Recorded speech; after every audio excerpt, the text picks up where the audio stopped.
ரொம்ப நாள் கழிச்சு சப்ஸ்கிரைபர் ஆடியோ போடுறோம். இது வந்து நம்ம சப்ஸ்கிரைபர் ஒரு அக்கா நமக்கு அனுப்புன வாய்ஸ் மெசேஜ். இதை கேட்டிங்கன்னா கண்டிப்பாக உங்களுக்கு கண்ணீர் வந்துடும். என்னோட லைஃப்ல பார்த்தீங்கன்னா, மேரேஜ் ஆகி 2 வருஷத்துக்கு அப்புறம் தான் ஒரு குழந்தை கிடைச்சது. அந்த குழந்தையும் பார்த்தீங்கன்னா, கொஞ்சம் மாசத்துலயே வந்து ஹார்ட் பீட் இல்ல. அபார்ஷன் பண்ணி தான் ஆகணும்னு சொல்லிட்டு அபார்ஷன் பண்ணிட்டோம். அந்த டைம்லேருந்து என்ன வீட்டுக்குள்ள நெறைய ப்ராப்ளம்கள் வந்துட்டே இருந்துச்சு. ப்ராப்ளங்கள்னால நான் என் அம்மா வீட்ல போய் ஸ்டே பண்ண நிலைமையில நான் ஆயிட்டேன். நான் அம்மா வீட்ல போய் ஸ்டே பண்ணிட்டேன். பிள்ளை அழுஞ்சதுக்கு நான் தான் காரணம். என்ன வார்த்தைகள் வரக்கூடாதோ, அந்த வார்த்தைகள் எல்லாம் நான் எல்லார்ட்டயும் தான் கேட்டுட்டேன்.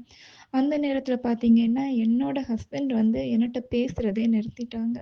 என்ன ரீசன் ஒண்ணுமே தெரியாது. சரி இவங்களும் பேசல, நம்ம அம்மா வீட்ல போய் நின்னுருவோம் அப்படின்னு சொல்லிட்டு நான் அம்மா வீட்ல போய் ஸ்டே பண்ணிட்டேன்.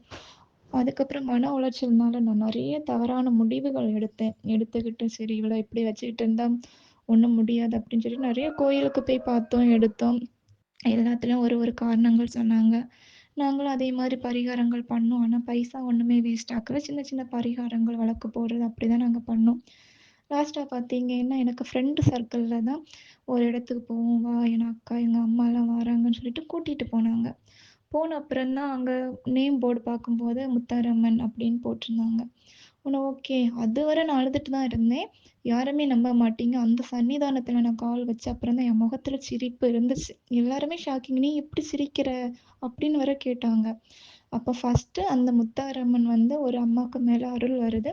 அவங்க வந்துட்டு ஃபர்ஸ்ட்டு என்ன தான் கூப்பிட்டுருந்தாங்க. பயங்கர ஆச்சரியம் இதெல்லாம். கூப்பிட்டு வச்சுட்டு, "உன் வாழ்க்கையில நெறைய கஷ்டத்த அனுபவிச்சுட்ட, குழந்தை இழந்துட்ட, இப்போ உனக்கு கெட்டவன் கூட நீ இருக்கியா இல்லையான்னு கூட தெரியாம இருக்கான்ல. பதி ஆ 11 நாளைக்குள்ளாடி உன் கணவர் வந்து மீண்டும் உன்ன தேடி வருவாங்க" அப்படின்னு சொன்னாங்க. ஆனாலும் நான் நல்ல நம்பிக்கை. அவங்க சொன்ன வார்த்தை மேல எனக்கு பயங்கர நம்பிக்கை இருந்துச்சு. ஆனா எனக்கு பேரண்ட்ஸ் ஒண்ணுமே நம்பல. என்ன எவ்வளவோ கோயிலுக்கு போயாச்சு. இனி இந்த 11 நாள்ல என்ன நடக்க போகுது அப்படின்னு. சொன்னா யாருமே நம்ப மாட்டீங்க. அவங்க 11 நாளுன்னு சொன்னாங்க. ஆனா 8 நாளைக்குள்ளாடி என் ஹஸ்பண்ட் என்ன தேடி வந்து பேசிட்டாங்க. பயங்கர ஷாக்கிங். அதுக்கப்புறமா பார்த்தீங்கன்னா, இப்பவும் எனக்கு குழந்தை கிடையாது. 5 வருஷம் ஆயிடுச்சு. குழந்தை கிடையாது. ஹாஸ்பிட்டல்லாம் போய் செக் பண்ணியாச்சு. என்ன ரீசன் ஒண்ணுமே தெரியாது. ஆனாலும் எனக்கு நெறைய நம்பிக்கை இருக்கு. என் வாழ்க்கை மாறும் அப்படின்னு சொல்லிட்டு. இந்த புரட்டாசி மாசம் கன்ஃபார்மா நான் முத்தாரம்மனுக்கு மாலை போட்டு போவேன். ஏன்னா அடுத்த வருஷத்துக்குள்ளாடி அந்த அம்மா நல்லது பண்ணுவாங்கன்னு நெறைய நம்பிக்கை இருக்கு. ஏன் இந்த பதிவ உங்கள்ட்ட நான் ஷேர் பண்ணிக்கிட்டேன்னா, ஏற்கனவே ஒரு 4 டேஸ் முன்னாடியே நெனைக்கிறேன். உங்கள நான் வாய்ஸ் மெசேஜ் போட்டுட்டு நான் டெலீட் பண்ணிட்டேன். ஏன்னா, அதுக்கு என்ன காரணம்னா, அந்த வாய்ஸ் வந்து கிளியரா இல்ல. சரிங்களா? அப்போ அதனால அந்த ஒரு ரீசன் வேண்டி தான் நான் கிளியர் பண்ணேன். கிளியர் பண்ண 2வது நாள் பார்த்தீங்கன்னா, சேம் அதே முத்தாரம்மன் தான். அதே கோயிலு. ஆ அவங்க வந்து கேட்குறாங்க, "நீ ஏன் அந்த மெசேஜ அழிச்ச? நீ அவங்கள்ட்ட பேசு. நடந்தத அவங்கள்ட்ட சொல்லு." அப்படின்னு சொல்லிட்டு ஒருத்தங்க வந்து சொல்றாங்க. அதெல்லாம் பயங்கர ஷாக்கிங்.